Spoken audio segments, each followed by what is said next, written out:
Trump and Hillary Clinton came together last night. This at the annual Alfred E. Smith Dinner, the Catholic Church's annual white tie event here in New York City, benefiting children in need, where they were seated on opposite sides of Cardinal Timothy Dolan. Named in honor of the first Catholic to be a major party nominee, the dinner has become a tradition for the candidates to poke fun at themselves and each other in the midst of a heated campaign. And despite the unusually brutal tone of the debates, this year was no exception. I know that so many of you in the Archdiocese already have a place in your heart for a guy who started out as a carpenter working for his father. I was a carpenter working for my father.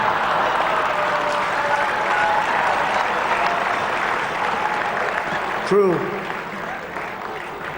Not for a long period of time, but I was for about 3 weeks.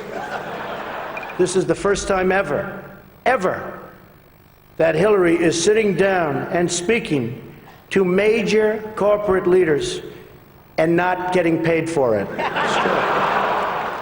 You know, the president told me to stop whining. But I really have to say, the media is even more biased this year than ever before. Ever. You want the proof?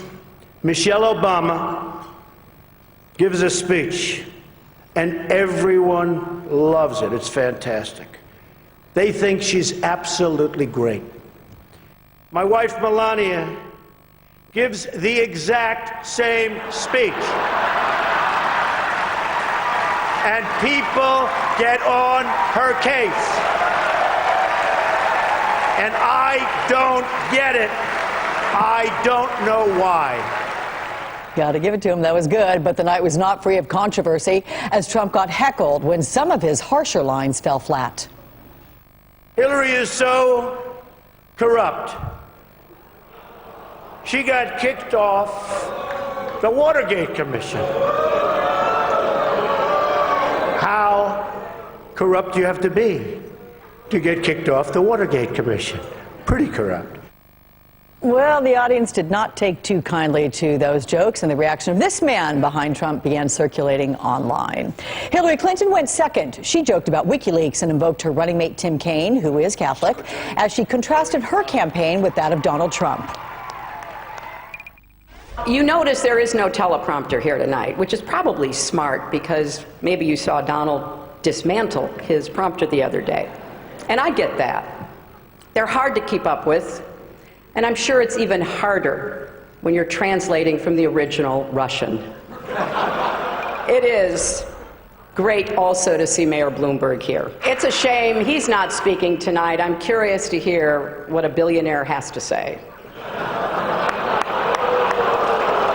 We've got the Honorable Chuck Schumer, the Honorable Andrew Cuomo, the Honorable Mike Bloomberg, the Honorable Bill de Blasio, the Honorable David Dinkins, and so many other wonderful elected officials. And we have Rudy Giuliani. Now, many don't know this, but Rudy actually got his start as a prosecutor, going after wealthy New Yorkers who avoided paying taxes. But as the saying goes, if you can't beat him, go on Fox News and call him a genius. As you may know, my running mate, Tim, is Catholic and went to Jesuit schools. And one of the things he and I have talked about is this idea from the Jesuits of the Magus, the more, the better. Well, we need to get better at finding ways to disagree on matters of policy while agreeing on questions of decency and civility. How we talk to each other, treat each other, respect each other. And if the tone of last night's toast was at times hard to take, contrast it rather to 2008, John McCain, down in the polls, was funny and generous in his praise of rival Barack Obama. It began so long ago with the heralded arrival of a man known to Oprah Winfrey as the One.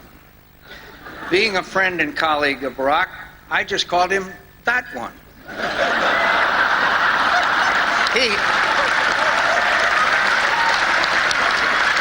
Friends,